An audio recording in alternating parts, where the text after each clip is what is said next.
I'm Jada from Signature ABA, and thank you for joining me here at the Behavior Bubble. This month of February, we will be celebrating Black History Month, and today, to honor that, we will be reading the story, The Oldest Student, How Mary Walker Learned to Read, written by Rita Lorraine Hubbard and illustrated by Oge Mora. Whenever young Mary Walker was tired, she would shield her eyes from the sun and watch the swallow-tailed kites dip and soar above the trees. That must be what it's like to be free, she thought. But Mary didn't watch for long. Even at only 8 years old, she knew the first rule of the Union Springs, Alabama plantation she lived on: keep working. She knew the second rule too. Slaves should not be taught to read or write or do anything that might help them learn to do so. Mary didn't stop working. She didn't learn to read either. But at the end of each long day picking cotton, toting water to Papa and the other slaves who chopped wood for the train tracks, or helping Mama clean the big house, she would lie in her little bed next to the crumbling fireplace and think about those birds. When I'm free, I'll go where I want and rest when I want. And I'll learn to read too. When she was 15, it happened. Mary and her mother, brothers and sisters were free. The Emancipation Proclamation said so. What it didn't say was how a family with nothing except the tattered garments on their backs could find food, clothes, and a place to sleep. Mary's father had died, and the family was on its own. Freedom Road to Freedom Road. Across fields and through woods, ex-slaves surged like waves, crashing hard to shore. Now that they were free, every road was Freedom Road. Many headed north and west and every which way, searching for long-lost family members or simply experiencing the wonder of being free. Others, like Mary, chose to stay in the South. An organization called the Freedmen's Bureau helped those who stayed to find shelter on abandoned Confederate land.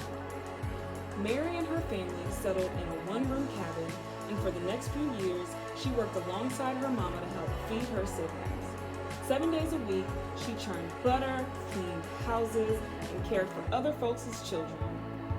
The hours were long, and if Mary was thirsty or hungry or needed to use the outhouse, she had to wait until she got home. At week's end, she would offer Mama that one lonely quarter she had earned. One day, Mary met a group of evangelists on the roadside. A woman with soft wrinkles in her kindly face placed a big, beautiful Bible in Mary's hand and told her, "Your civil rights are in these pages." Mary didn't know what civil rights were. She only knew that, top to bottom, front to back, that book was filled with words. "I'm going to learn to read those words," she vowed. But not today. Today there was work to be done.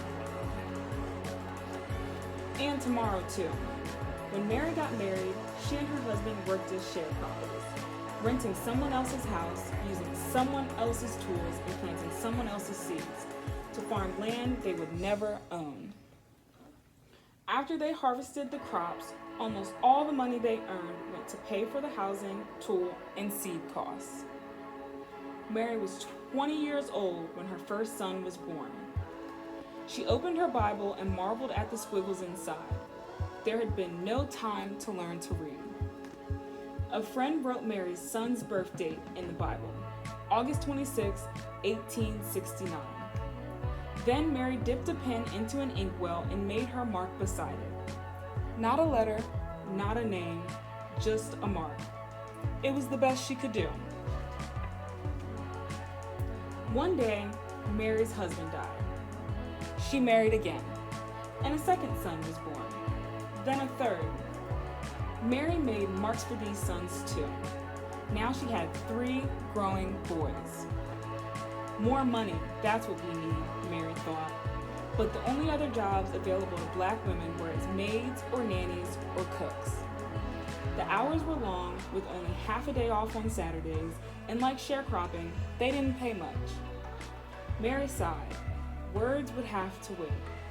For the next 4 decades, Mary sharecropped and did odd jobs to help support her family. In 1917, Mary's family moved to the little city of Chattanooga, Tennessee. It was the year of Chattanooga's Great Flood.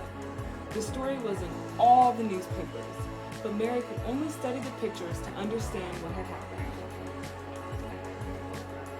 By now, Mary was 68 and too old to sharecrop, but she continued to work, cooking, cleaning, and babysitting. She also fried fish, baked cakes, and sold sandwiches to raise money for her church. On Sundays, she would sit in the congregation, and as the preacher spoke, she would clutch her family Bible, the Bible she still couldn't read. When Mary was well past 90, she and her husband sat in their creaky rockers while one or another of their sons read to them. After the two younger boys died, the eldest read. Then Mary's husband died. Several years later, the eldest son died too. He was 94. Mary had outlived her entire family. She was 114 years old and alone. Can't read, she said. Can't write. I don't know anything. Mary stood at the window of her retirement home and gazed down at the world below. Words were everywhere, on billboards, on buildings, on store windows and trucks. She sighed. All this time, she thought, and they still look like squiggles. Mary had heard about a new reading class held in her building. She pursed her lips. No more waiting, she decided. Time to learn. Out of her apartment, into an elevator, and down to the lobby she went. When the elevator doors sprang open, Mary saw people sitting under a sign with a picture of an open book. She could not read the words. A neighbor walked up to her. "That's a reading class, Miss Mary. Can I help you over?" Mary shook her head. Then she gripped her cane, lifted her chin, and walked straight towards that sign. For the next year and more, Mary put everything she had into learning to read. It wasn't easy, after all. She was the oldest student in the class, and probably in the entire country. Could someone her age learn to read? She didn't know, but by God, she was going to try. She studied the alphabet until her eyes watered. She memorized the sounds each letter made and practiced writing her name so many times her fingers cramped. She learned to recognize sight words, and then she challenged herself to make short sentences with them. She studied and studied until books and pages and letters and words swirled in her head while she slept. One fine day, Mary's hard work paid off. She could read. Word of her accomplishment traveled, and people everywhere celebrated with her. Chattanooga's mayor, newspaper journalists across the country, and a man from the U.S. Department of Education who said, "Miss Mary Walker, I pronounce you the nation's oldest student," all shared her joy. Mary felt complete. She still missed her sons, but whenever she was lonely, she read from her Bible or looked out of her window and read the words in the street below. From then on, Chattanoogans honored Mary's achievement with yearly birthday parties.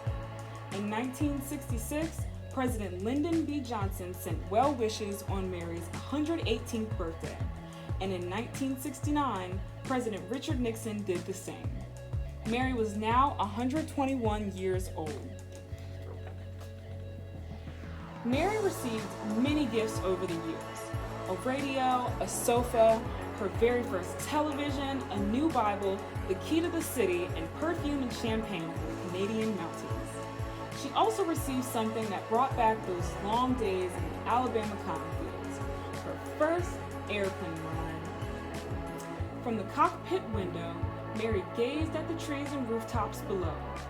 No different than a horse and a buggy ride, she joked, but she knew it was.